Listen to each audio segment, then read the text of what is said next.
The Shimano PD-EF pedals have been launched in India for 2,510 rupees. They're available in multiple colors, and on Instagram, a lot of you have requested that we review these pedals and find out how good they are for everyday cycling and touring use. So let's unbox these pedals and see what we get inside the box. It's a rather minimalist packing. What we do get is a user manual,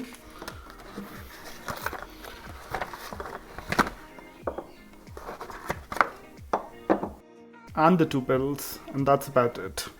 These aside, let's have a look at the pedals. So first impressions, I think these pedals are quite heavy, especially if I compare them to the really cheap pedals that I got for about 500 bucks. And secondly, the build quality is quite nice. I mean, really nice build quality. I wasn't expecting them to be this well made. I mean, I had an idea that they would be better as compared to my cheap pedals, but even for 2,500 rupees, I think the build quality is quite exceptional. I especially like what they've done with this checkered pattern over here in the center. And it also comes with these 8 aluminium nubs that have been molded in the pedal itself. There are 3 on both sides and 2 on the sides to prevent your foot from slipping off. The first thing that I usually do with a replaceable bearing component is to take it apart and pack it with grease. In this case, they're already bursting with grease. I don't know if you can see this too clearly, but it's coming out from these sides. So I don't think these pedals need to be re-greased. Another interesting thing is that these pedals come with an Allen key slot. Makes it much easier to install and uninstall them when you don't have a 15mm pedal wrench. And this is not the case with most cheap pedals. Talking about materials, the spindle on this pedal is chromoly. The entire build is made out of aluminium, except for this plastic dust cap that you see over here. There is a small notch on the side to take apart the dust cap when you need to service these pedals. The branding is quite subtle as well, but it's been laser etched into the metal, which is nice. Laser etching will last you a much longer time than simply something that's been painted on. The left and the right side of these pedals has been marked on the spindle as well. And again, this has been etched into the metal, it's not just painted on. As compared to most adjustable pins on flat pedals, these aluminium nubs have been rounded on the top. So even if you were to hit shins with the pedal, which happens every too often, I don't think this will break flesh. There is a provision to mount reflectors on this pedal. It doesn't come inside the box, but Shimano will happily sell you a reflector. You have to take off the star nut and the reflector slides in to the side.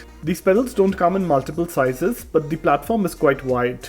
This is a size 8 shoe, and if I was to place it over the pedal, you do see that I do get quite a large platform to pedal with. There's hardly any sideways flex and they rotate quite well, so kudos to the quality control team. These can simply go on my bike as is without the need for any adjustment. So let's mount these pedals on my bike, ride them for a couple of weeks, and let me come back to you with more details.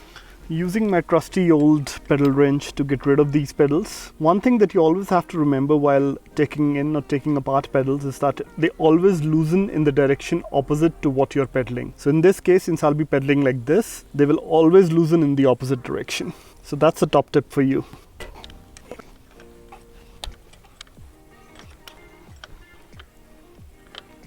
Of course, before putting on these pedals, what I'll do is I'll clean the insides.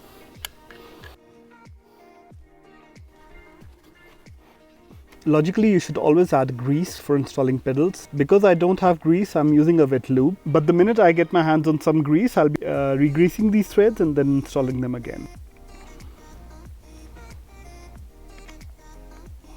This is the right side pedal, and this will go on to the drivetrain side. There you go. Essentially means it will loosen up like this and tighten like this. Cleaning out the gunk here. See the amount of gunk that comes out. Adding a bit of fluid to the pedal as well, not too much, but just enough. And again, in this case, this will tighten in the direction of pedal, which essentially means like this. When you're not sure about the threads, you should always tighten by hand and then use a wrench so that you don't strip the threads off the crank. So, left pedal on as well.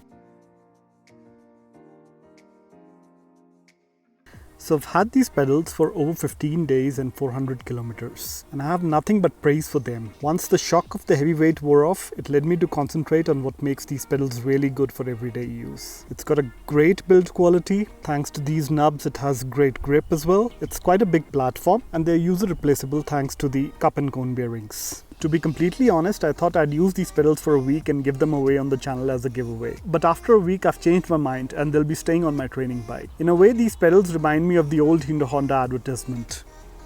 Fill it, shut it, forget it. Shimano PD-EF 202 definitely deserve 4.5 out of 5 llamas.